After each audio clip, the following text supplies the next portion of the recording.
नमस्कार शेतकरी मित्रांनो, कृषी कल्याण यूट्यूब चॅनलमध्ये सर्व शेतकरी बांधवांचं हार्दिक स्वागत। तर शेतकरी मित्रांनो, राज्यातील 16 जिल्ह्यातील शेतकरी बांधवांच्या खात्यामध्ये खरीप हंगाम 2023च्या 75% पीक विम्याच्या वाटपाला अखेर विमा कंपन्यांच्या माध्यमातून सुरुवात झाली आहे। तर मित्रांनो, याच्या अगोदर आपण अपडेट घेतलेलं होतं की 5 जून 2024 पासून खरीप हंगाम 2023च्या पीक विम्याच्या उर्वरित 75% पीक विम्याच्या वाटपाला सुरुवात होईल, असं अपडेट आपण घेतलेलं होतं आणि हे अपडेट खरं होताना दिसत आहेत। आणि राज्यातील 16 जिल्ह्यातील शेतकरी बांधवांच्या खात्यामध्ये 75% पीक विम्याच्या वाटपाला सुरुवात झालेली आहे। तर मित्रांनो, आपण या व्हिडिओच्या माध्यमातून त्या 16 जिल्ह्यातील ते 16 जिल्हे कोणते आहेत, त्या 16 जिल्ह्यातील किती शेतकरी पात्र आहेत आणि त्या जिल्ह्यातील शेतकऱ्यांना किती कोटी रुपयांच्या पीक विम्याचं वितरण होत आहे, याचबरोबर हेक्टरी किती रुपये पीक विमा भेटतो आहे, याचबरोबर कोण्या पिकासाठी भेटतो आहे, याचबरोबर मित्रांनो, ज्या शेतकऱ्यांना खरीप हंगाम 2023चा पीक विमा भेटलेला नाही त्या शेतकऱ्यांना कधीपर्यंत भेटणार, याच्या संदर्भात संपूर्ण डिटेलमध्ये 16 जिल्ह्यातील अपडेट घेण्याचा प्रयत्न करणार आहोत। तर नमस्कार, मी ज्ञानेश्वर सवणकर स्वागत करतो कृषी कल्याण यूट्यूब चॅनलमध्ये।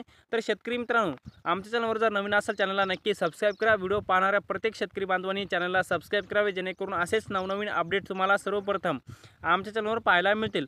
तर चला तर मित्रांनो, व्हिडिओला सुरुवात करूया। तर शेतकरी मित्रांनो, याच्यामध्ये पहिला जिल्हा आहे, 16 जिल्ह्याचा अपडेट घेण्याचा प्रयत्न करणार आहोत आणि याच्यामध्ये पहिला जिल्हा आहे नाशिक आणि नाशिक जिल्ह्यातील 3,50,000 शेतकरी बांधवांच्या खात्यामध्ये 75% पीक विम्याच्या वाटपाला अखेर सुरुवात झालेली आहे। नाशिक जिल्ह्यातील 3,50,000 शेतकऱ्यांना 155 कोटी 74 लाख रुपयाचा 75% पीक विमा म्हणून विमा कंपनीच्या माध्यमातून वाटपाला सुरुवात झालेली आहे। नाशिक जिल्ह्यातील ज्या शेतकऱ्यांनी आपला क्लेम केलेला होता, ज्या शेतकऱ्यांना 25% अग्रिमचा पीक विमा भेटलेला होता, त्यांना त्यांचा उर्वरित 75% पीक विमा अखेर वाटपाला सुरुवात झालेली आहे, अशी माहिती विमा कंपनीच्या माध्यमातून देण्यात आलेली आहे।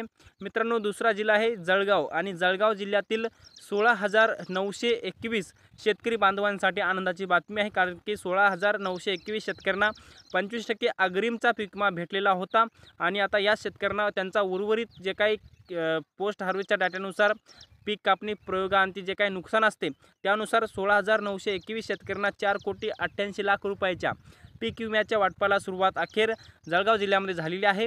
मित्रांनो, याच्यामध्ये तिसरा जिल्हा आहे अहिल्यानगर आणि अहिल्यानगर जिल्ह्यातील 2,31,831 शेतकरी बांधवांसाठी आनंदाची बातमी आहे। या शेतकरी बांधवांना सोयाबीन या पिकाचा पीक विमा आणि कापूस या पिकाचा म्हणजेच 2 पिकाचा पीक विमा मंजूर होऊन याच्या वाटपाला सुरुवात झालेली आहे। 160 कोटी 28 लाख रुपयाच्या पीक विम्याच्या वाटपाला अखेर सुरुवात झालेली आहे। मित्रांनो, पुढचा जिल्हा आहे सोलापूर आणि सोलापूर जिल्ह्यातील मित्रांनो जवळपास सर्वात प्रथम म्हणजे या शेतकऱ्यांना जवळपास सोलापूर जिल्ह्यातील 1,82,534 शेतकऱ्यांना 111 कोटी 41 लाख रुपयाच्या 75% पीक विम्याचं वाटप सुरू झालेलं आहे। परंतु सोलापूर जिल्ह्यातील सर्वच शेतकऱ्यांना 75% पीक विम्याचं वाटप होऊ शकतं, कारण की सोलापूर जिल्ह्यामध्ये जवळपास 689 कोटी रुपये दुष्काळी अनुदान वाटपाला सुरुवात झालेली आहे आणि यामुळे सोलापूर जिल्ह्यामध्ये दुष्काळ जाहीर झाल्यामुळे सोलापूर जिल्ह्यामध्ये सरसकट 75% पीक विम्याची वाटपाची शक्यता मोठ्या प्रमाणामध्ये आहे। मित्रांनो, पुढचा जिल्हा आहे सातारा आणि सातारा जिल्ह्यातील 40,406 शेतकरी बांधवांसाठी आनंदाची बातमी आहे। या शेतकऱ्यांना 6 कोटी 74 लाख रुपयाच्या उर्वरित 75% पीक विम्याच्या वाटपाला अखेर सुरुवात झालेली आहे। मित्रांनो, पुढचा जिल्हा आहे सांगली आणि सांगली जिल्ह्यातील 98,372 शेतकरी बांधवांसाठी आनंदाची बातमी आहे। या शेतकऱ्यांना 22 कोटी 4 लाख रुपयाच्या 75% पीक विम्याच्या वाटपाला अखेर विमा कंपनीच्या माध्यमातून सुरुवात झालेली आहे। मित्रांनो, पुढचा जिल्हा आहे बीड आणि बीड जिल्ह्यातील ज्या शेतकऱ्यांना आपला क्लेम केलेला होता, ज्या शेतकऱ्यांना 25% अग्रिमचा पीक विमा भेटलेला होता, त्या शेतकरी बांधवांसाठी आनंदाची बातमी आहे। त्या शेतकऱ्यांना आता उर्वरित 75% पीक विमा त्यांचा भेटणार आहे आणि एकूण बीड जिल्ह्यातील 7,70,574 शेतकऱ्यांना 75% पीक विम्याचं वाटप अखेर विमा कंपनीच्या माध्यमातून सुरू करण्यात आलेलं आहे। यामध्ये या शेतकऱ्यांना 241 कोटी 21 लाख रुपयाच्या 75% पीक विम्याचं वाटप हे सुरू झालेलं आहे।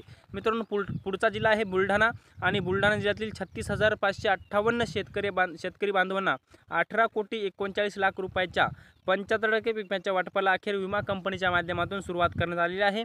मित्रांनो, पुढचा जिल्हा आहे धाराशिव आणि धाराशिव जिल्ह्यातील 4,98,720 शेतकरी बांधवांसाठी आनंदाची बातमी आहे, कारण की धाराशिव जिल्ह्यामध्ये 25% अग्रिमनुसार 4,98,720 शेतकरी पात्र होते. त्या शेतकऱ्यांना 25% अग्रिमचा विमा वाटप करण्यात आलेला होता आणि आता त्या शेतकऱ्यांना त्यांचा उर्वरित समायोजन करून त्यांचा उर्वरित जे काय विमा असेल 5,000, 10,000, 20,000, 25,000 किंवा 30,000 अशा पद्धतीने वाटप सुरू झालेलं आहे. आणि एकूण धाराशिव जिल्ह्यातील 4,98,720 शेतकऱ्यांना 218,85,00,000 रुपयाच्या 75% विम्याचं वाटप अखेर विमा कंपनीच्या माध्यमातून सुरू करण्यात आलेलं आहे.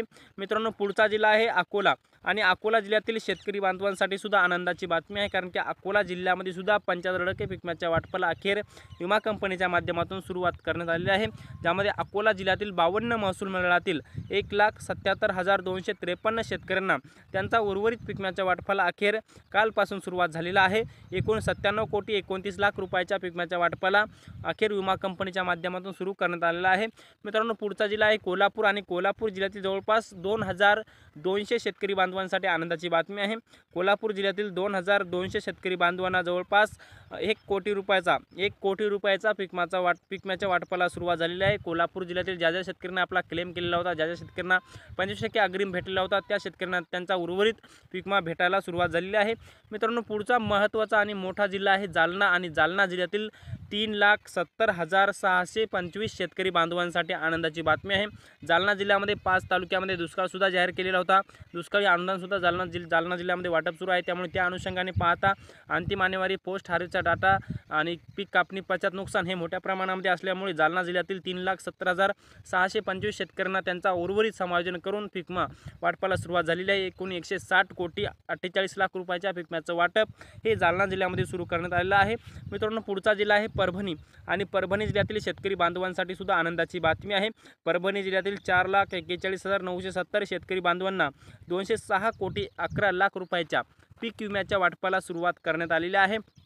मित्रांनो, पुढचा जिल्हा आहे नागपूर आणि नागपूर जिल्ह्यामध्ये सर्वप्रथम 63,422 शेतकरी बांधवांच्या खात्यामध्ये 75% विमा म्हणून 52,21,00,000 रुपयाच्या विम्याच्या वाटपाला सुरुवात करण्यात आलेली आहे. मित्रांनो, पुढचा जिल्हा आहे लातूर आणि लातूर जिल्ह्यातील 2,19,535 शेतकरी बांधवांच्या खात्यामध्ये सोयाबीन या पिकाचा 75% विमा म्हणून 244,87,00,000 रुपयाच्या उर्वरित 75% विम्याच्या वाटपाला सुरुवात झालेली आहे. आणि मित्रांनो, पुढचा जिल्हा आहे अमरावती आणि अमरावती जिल्ह्यातील जवळपास 12,265 शेतकरी बांधवांसाठी आनंदाची बातमी आहे. 12,265 शेतकरी बांधवांसाठी 10,00,000 रुपयाचा विम्याचं वाटप सुरू करण्यात आलेलं आहे. आणि एकंदरीत मित्रांनो, आपण राज्यातील या 16 जिल्ह्यातील खरीप हंगाम 2023च्या 75% विम्याच्या वाटपासंदर्भात एक महत्त्वाचा असा अपडेट आपण 16 जिल्ह्यातील जाणून घेण्याचा प्रयत्न केलेला आहे. 16 जिल्ह्यातील जवळपास 40,00,000 शेतकरी बांधवांच्या खात्यामध्ये 1,900 कोटी रुपयाच्या 75% विम्याच्या वाटपाला अखेर या 16 जिल्ह्यामध्ये वाटपाला सुरुवात झालेली आहे. तर मित्रांनो, आपण या व्हिडिओच्या माध्यमातून खरीप हंगाम 2023च्या उर्वरित 75% विम्याच्या वाटपासंदर्भात एक महत्त्वाचा असा आणि डिटेलमध्ये अपडेट जाणून घेण्याचा प्रयत्न केलेला आहे. हे अपडेट तुम्हाला कसं वाटलं कमेंट बॉक्समध्ये नक्की कळवा. आणि शेवटी आमचे यूट्यूब चॅनल कृषी कल्याण यूट्यूब चॅनलवर जर नवीन असाल चॅनलला नक्की सबस्क्राईब करा. हा व्हिडिओ जर आवडला असेल तर व्हिडिओला एक लाईक करा. प्रत्येक शेतकरी बांधवांपर्यंत महत्त्वाची अशी माहिती शेअर करा. तर मित्रांनो, तुर्तास इथेच थांबतो. तोपर्यंत आपल्या सर्वांचे मनापासून धन्यवाद.